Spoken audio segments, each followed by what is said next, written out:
thank you very much to the 딜사이트 and to have Myers-Browne having me here today, and all of you for being here to listen to my remarks. And I do want to start off by saying thank you to John Tormey for setting it up and giving a very large overview of the United States market.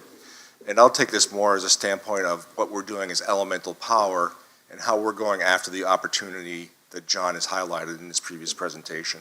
So just briefly about elemental power. We're a technology-agnostic power project development team. We were formed in December of 2023 with a seed round funding that came from Energy Impact Partners. They're a venture capital firm out of New York, and they invested out of a fund that's represented by most of the U.S. utilities, about 370 gigawatts of generation in their investment base, about 60% of the nuclear generation. So companies such as Southern, Dominion, Vistra, Entergy are all investors in Energy Impact Partners, which invested in us. We also have access to, because of that relationship, we've also had the access to their customers and other folks in the industry to really move ourselves along and getting validation as we move forward by first going out with our premier and first customer announcement, Google. And that's an arrangement whereby Google will participate in the development or support the development of 3 600 megawatt power plants at locations that we've selected 2 of the 3. But they'll do 2 things for us. Typically, the hyperscalers in the US have always been very generous in terms of providing power purchase agreements that are very project financeable. What they have not done is invested in the development. And that's a little bit of a change with what Google has done, is that they're providing both the offtake signal, so that people know that there'll be a return on the investment sufficient to attract the capital, but also providing a portion of the capital to make sure that we can raise the rest of what we need. And that's really one born out of practicality, because for those of us in the business, if I looked at developing a fossil plant or a solar project, I might spend $5 to $10 million to develop that project through to what we call final investment decision, and then doing a project financing. For a nuclear plant, that number is more like 200 or up to $1 billion. And that amount of money is not going to be borne by traditional power plant developers, certainly not in the United States, and certainly not by the traditional folks who have done nuclear plant development in the US, those being the utilities. But importantly, the head of procurement for Google said it, that they're partnering with people like Elemental to provide the power, the other half of their AI compute equation, chips and power for them. Those 2 things are needed in huge amounts. They're making huge investments in the data centers and the chips part of it. They now need the power to make it all work. And that's what we're doing. And oh, by the way, they want it to be clean. Again, a great opportunity for a nuclear power developer such as Elemental. And we look at Elemental, we sit in the middle of this snapshot, and it's really quite amazing to think that, you know, in 2023, there were 4 of us that started this off with that seed round investment from Energy Impact Partners. We now have the Google partnership, 1.8 gigawatts. If built out, that's about $20 billion of capital that would be deployed. We have over 30 gigawatts in our pipeline and 5 gigawatts under LOI that's exclusive. That's inclusive of the Google part, and as well as some confidential customers and clients that we have, but also pursuing nuclear development. And then finally, we have leading institutional investors that, in addition to Energy Impact Partners, we've also had a top money management firm worth trillions of dollars investing in Elemental in a recent fundraise, a top bulge bracket investment bank investing in us, another technology hyperscaler, and 2 other venture capital firms, Prelude Ventures and Alumni Ventures, all in a recent round investing in Elemental to get us to that next stage of development. So from those 4 folks with the seed round investment, we're now about 25 people with more capital behind us moving forward. And then finally, we have strong relationships. I brought those with me when I was working with John back at the Unistar. That was my first foray into nuclear. I spent 12 years at NuScale, but we have lots of relationships within the industry, and knowing the right people to pick to put on the team and attract the credibility you need to move forward. So it's not just Google that we're working with, but we're also partnered with TVA, You probably, John mentioned the $400 million award that Department of Energy gave the TVA. We're part of that award team, so we're working in that part of it, very excited about it. We're also working with the Department of Energy and helping them think about how they deploy that capital through their Loan Programs Office, or now the Energy Dominance Financing Office, that has $250 billion available to them. So all these things have been going on in a short span of 2.5 years to bring us forward to where Elemental is today. And the reason for Elemental, if you looked at what was going on in the marketplace, and John mentioned the 23, 24, whatever number you want to pick of technology development companies out there. But over there to your left, the reactor technology vendors, they've invested billions of dollars getting their technologies designed, licensed, and approved by the NRC or the relevant regulators. And they're simply not in a position to invest another billions of dollars to have their projects deployed. Some are attempting to do it, but mostly they're looking for other folks to do it. Traditionally in the US, those other folks were these people up top: Constellations, TVA, American Electric Power, Southern. But they are not going to be investing in the development or construction of nuclear projects, at least not currently. Mostly that's because of the fact that these projects are much bigger than what they can handle on their balance sheet, but also because of the risk premium that investors see in the U.S. because of the Vogtle experience. Right, wrong, or indifferent, until that show a good example of doing something on schedule, on budget, working properly, those folks at the top are going to be constrained from being able to invest in development or construction. Once the asset's operating, they're good to go. Happy to invest in it, they'll operate it, they'll buy them, they'll take it. But to get it to that point, you need somebody that can Elemental. And the people who want the clean energy, your Googles, your Metas, your Microsofts, they have the trillion-dollar balance sheets. They can back these things. But, let's face it, a nuclear asset returns long-term maybe 8 to 10% return on capital. These guys are making 8 to 100 to 1,000% return on their AI searches. If they're going to put capital into it, it's going to be into chips and into things that make their large language models, not into the nuclear assets. And finally, investors. Investors look at nuclear as the island of misfit toys, where basically we could not provide with them the investment opportunities that fit what they would do for investment. And really, if you look at this, there's probably, depending on how you count on it, $4 trillion of clean energy transition money available. $4 trillion. But it's in 1,000 different pockets. And some people want that to be clean and wind. Some of it want to be in the West Coast. Some of it want to be blue or pink or yellow or red, whatever it is. We have brought together at Elemental the people who can identify those pockets of capital and bring it together to provide that capital across the life cycle of a project. Because if you think about it, the reason why you don't have those people at the top investing in development and construction, development is risky. It's a 30% return business. These guys are invested in utilities. They're a 10% return business. The wrong capital for the wrong part of it. Same is true for construction. That's probably a 15 to 19% return that the equity is looking for. Brookfield, Apollo, all those folks, they're comfortable with that. Not these folks. That's not what they do. So they need somebody like us to bring together both the technology, the end customers will bring their balance sheets, these folks who have sites at the top and will operate them long term, and then finally the investors at the bottom. That's what we've been doing as Elemental, to bring all those pieces together to realize the opportunity that's available in the United States. And my God, so this was the original 4 people up there at the upper left. We've really built out the team with the capital we've raised, and bringing in a lot of folks, both people from the infrastructure side, but also from running projects, running plants, licensing plants, constructing plants, financing plants. We have that experience all under this roof, because if we're going to be in the middle of those 4 boxes in that previous slide, we need to have people that can speak their language. We need to be able to talk to the Googles. We need to be able to talk to the financial community. We need to talk to the reactor technology folks. We need to talk to utilities. All these folks are very different sets of stakeholders that need to be integrated together. And that's what we've done at Elemental. And we started off, and we have a pretty impressive set of advisors and a board.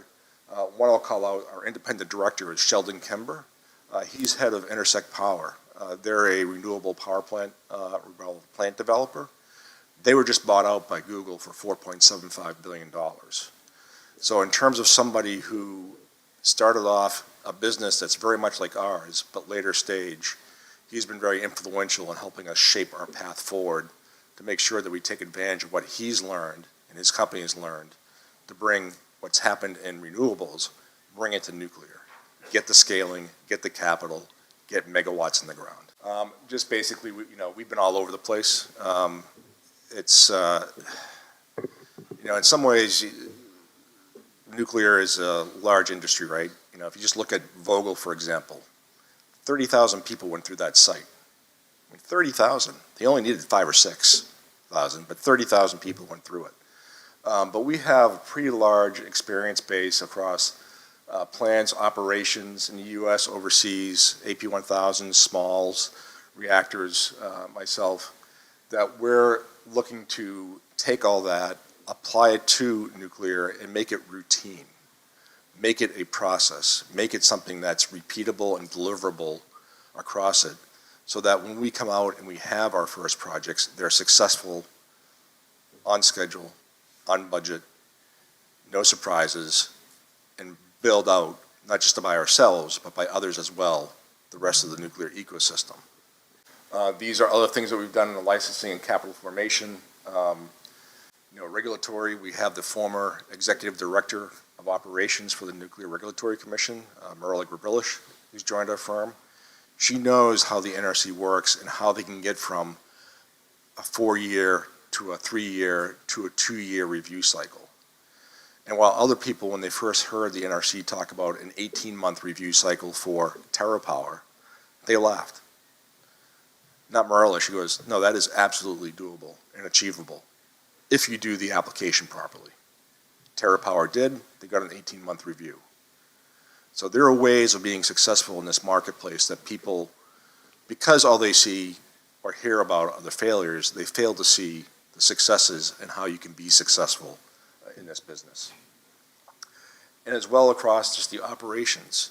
The end state of this thing, our desire isn't just to build a plant, it's to have it operate for 80 years and become a very boring asset that just sits there, generates power day in, day out, refuels every 2 or 3 or 4 years, and goes back on the grid again, providing power reliably, resiliently, for long periods of time, affordably, and girding on it. And when John talked earlier about this being a once-in-a-generation opportunity, this isn't once in a generation. A generation is 20 years. This is a once-in-a-century opportunity, because we're going to build these things out, and then they're going to be around for 80 to 100 years. So this will be, a process that's a great opportunity. It's going to be fairly long-lived. We're looking at 20 years of build-out for this. But once it's in, it's going to be in for a long time. And that's the way it should be. We want to be able to take these assets, run them, and forget about them, and know that they're there reliably for us. So in our delivery model, we look at, where we are. We sit in the middle of this. We're dealing with all these reactor technologies. I mentioned earlier, we're technology agnostic. And, part of the challenge that Energy Impact Partners had is that they were being bombarded. Every venture capitalist in the United States bombarded by reactor technology companies saying, I have the new reactor design. This is going to solve all the problems. Please give me $1 billion to get this done. And, when 2 or 3 kind of say that, you're like, okay, I can put some bets on 2 or 3. When you have 25 show up at your door, and they're all telling you that theirs is the best and everybody else's is no good, and you don't know nuclear particularly well, it's a pretty tough ask. And that's why EIP ended up going with us, because he said, you know what, we like your technology agnostic approach, because this is like computers back in the 80s. There were literally just hundreds of designs out there, and they're narrowed down to a few in a relatively short period of time. But who are they going to be? We don't know, but are we aligning with the people that we think can do it? Yes. And there are proof points that we'll see along the way, whether it's GE with their Darlington project, whether it's the AP1000s and their DCD-20 they're going to do with the NRC, whether it's NuScale with their project in Romania, or Holtec with their project at Palisades. There are all proof points that we're going to see along the way that we'll be comfortable with. The one thing I would say is, and people ask this question a lot, is where do we kind of fall off on the technologies? If there's one thing that we do, we kind of differentiate between light water reactor technologies, which is what's operating today in 400 different locations, been operational for 50 years, well-established supply chains with the fuel, the vessels, the equipment, well-known. We think those are going to be the first ones to get deployed in the U.S., so we say that's probably the first half of the 30s. The second half of the 30s, you might see commercially deployed. So, forget about kind of the demonstration thing that's going on with TerraPower and X-Energy, but commercially where somebody like an Elemental would invest and develop it, probably the second half of the 30s. Because I have no doubt that the technologies will work, right? It's just fission, and usually the problem is stop it from fissioning. But these designs are going to work. It's how well are they going to work? Will they have a 93+% availability factor, such as the AP1000 had, new installed at Vogtle? Or are they going to be 40 or 50%? Will they get their costs down? Right now, nuclear fuel in the U.S. is maybe $10 a megawatt hour. Now, I've seen prices for TRISO fuel that range from people saying it's going to be $10 to a megawatt hour to being it's going to be $200 a megawatt hour. I don't believe either one of those numbers, but if it's $20, probably works. If it's $30 a megawatt hour, probably doesn't work. So knowing that you're going to be able to get these costs down and have a long enough supply chain is important. And finally, you need to have the uptake, because these are century-long investments. And it's like, well, sorry, we only built 4 of these units in the last 50 years. We don't make those anymore. You can't have that situation. So you need some longevity to make it really commercially sustainable. And so those are the things that we see just as elemental, and we think about how we look at the technologies. Again, we think they're all going to work. The question is how well and how much of adoption is there going to be in order to make sure that they have a long staying factor. And then finally, over on the other side of the end markets, we're blessed in that, as John mentioned earlier, in the U.S. is generally blessed with cheap power. We have oil, we have gas, we have nuclear, we have wind, solar, hydro, usually fairly cheap, lots of land to do it on, plenty of places to do it. But those prices have been going up. Is it because fundamentally power has gotten more expensive? No, it's because all those old assets that were fully depreciated and just operating for 40 or 50 or 60 years are being retired and replaced. And you don't replace it with a variable cost generator. You have to pay for the capital for it, which will take 20 years to work its way off. So we're seeing that impact happen in the U.S. For it. People don't like it. People aren't happy with it. And people sort of in the U.S., they say, hey, my bill went up. I saw a data center go up. It must be their fault. It's not their fault. It may have brought it forward a little bit sooner, but I don't look at it as the fault of these folks. I look at it as they unearthed an opportunity because they will actually pay for the generation, and they won't look to be subsidized by the grid. They'll actually subsidize the grid to get their power. And why will they do that? Well, because the electron costs them 10 cents.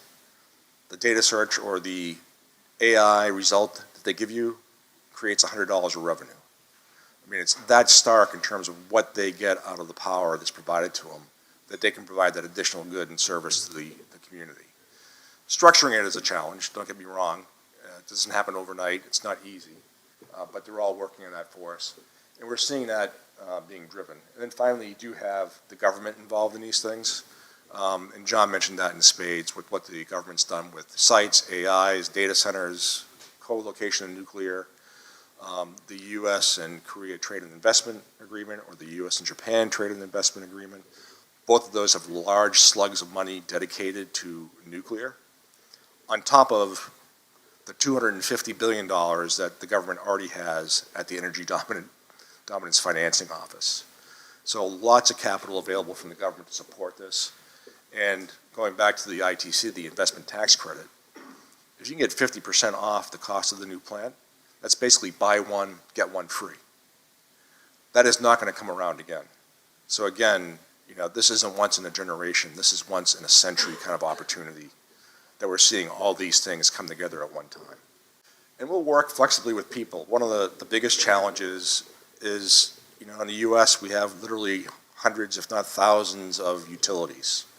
Some are publicly powered, some are investor-owned utilities, some are munis, some are co-ops, some are RECs. Some of them, people, the customers that we deal with, all they want to do is say, hey, you develop the plan for me, do it as services. And we can do that model. We can just sit there, we'll provide the services, we'll leverage our platform, get the license, the permits, everything else you need. Or we go all the way over to build, own, and operate. We'll take it not only through the development and the construction, but then we'll organize for one of our utility partners to operate the plant, and we'll own it for the 80 to 100 years.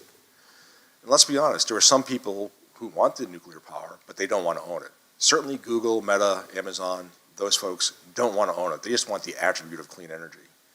Some utilities don't operate a nuclear fleet. And frankly, for folks who operate a nuclear fleet, there's a large investment you make to go from being non-nuclear to nuclear. So some of those folks may not want to operate their units either. So we're going to do and provide those services and act flexibly with those folks. So we're not only technology agnostic, we're model agnostic. We're not sitting there and saying like, hey, the only way you can do this is our way. We're saying, here's all the things it takes to get a plant.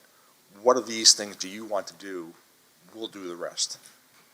We're particularly focused on development and construction because we know that's lacking in the current marketplace. And you see what the investment and control is that, utilities, if they want to hire us as a service, that's great, but then they're putting it on their balance sheet. Not so great for them.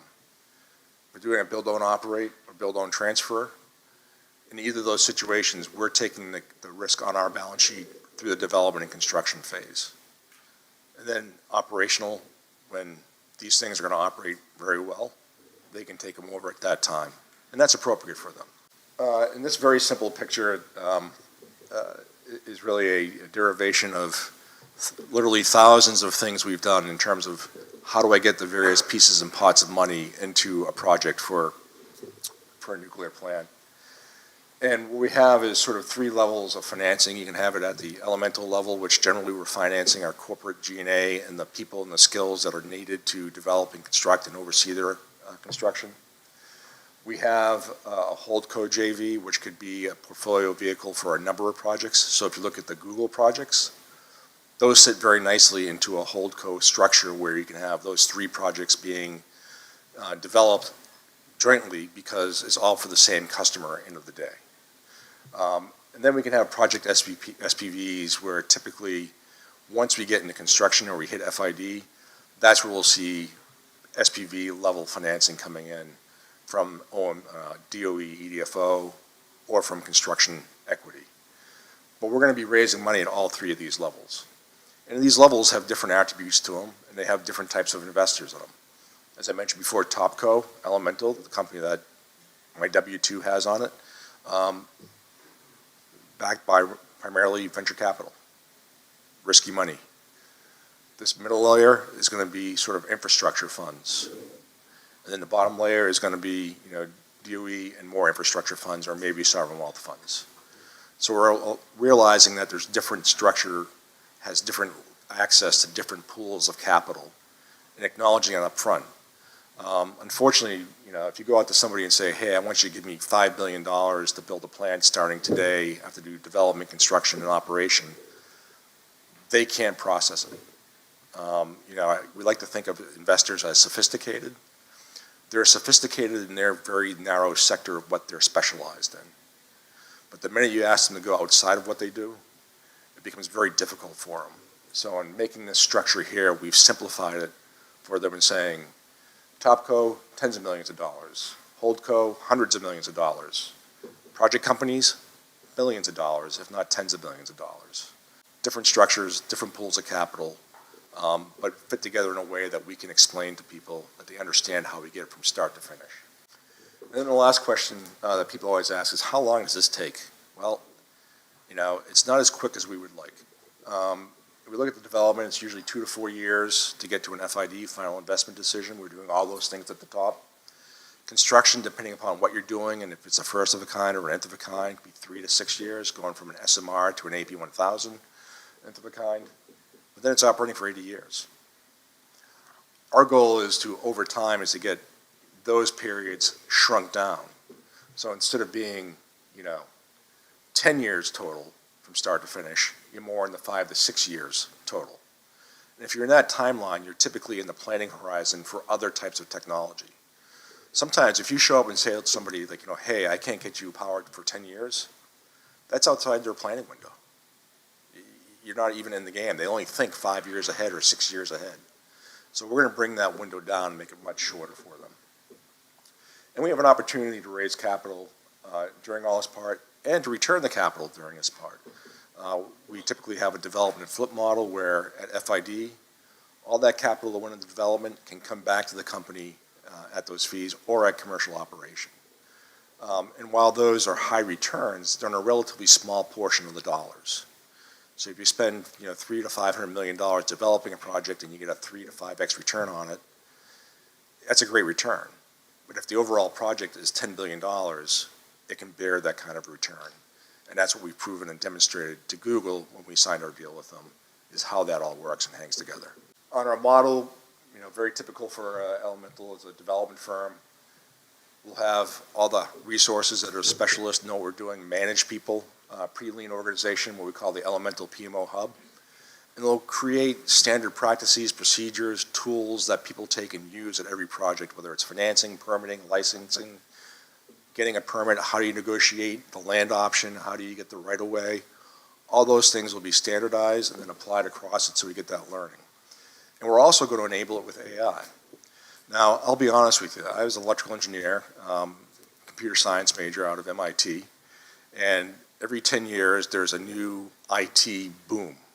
And it's like, okay, this IT boom is going to replace everybody. It's going to save you a ton of money. You're going to won't believe how simple your life is going to be. And generally speaking, I've been unimpressed with what's happened in those 3 other booms. Not so with AI. I was highly skeptical coming into it, but I'll just share with you one example of going out and finding sites. Using AI in partnership with humans, not replacing them, but in partnership with them, we reduced the time frame and the hours in it by about 75%.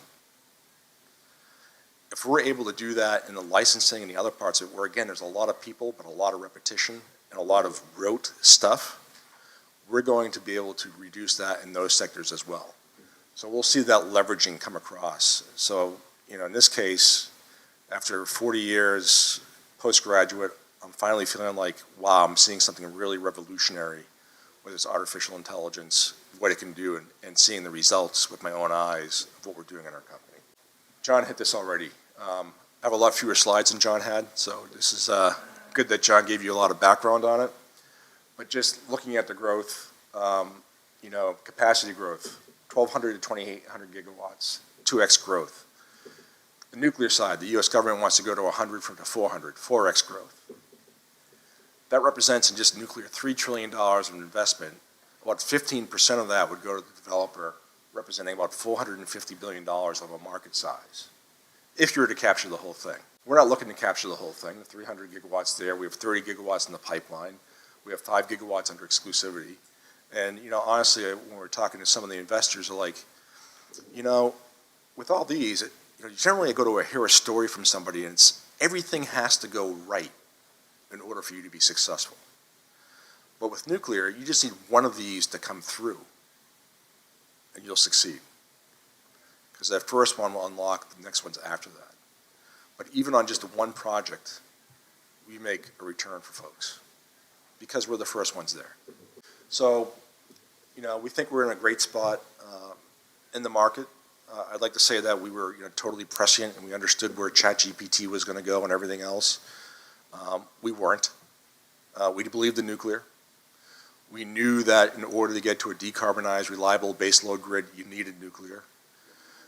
We knew that the grid was old. Our original thesis was, John talked about 100 gigawatts of coal that's going to retire. 5 years ago, it was 160. So 60 gigawatts already gone off the grid. That was kind of our thesis, is like there was a lot of old infrastructure that needed to be replaced. Now I have all that replacement plus all that growth from artificial intelligence. And so we're putting ourselves in a position to be able to be at the spearhead of that effort to make it all happen.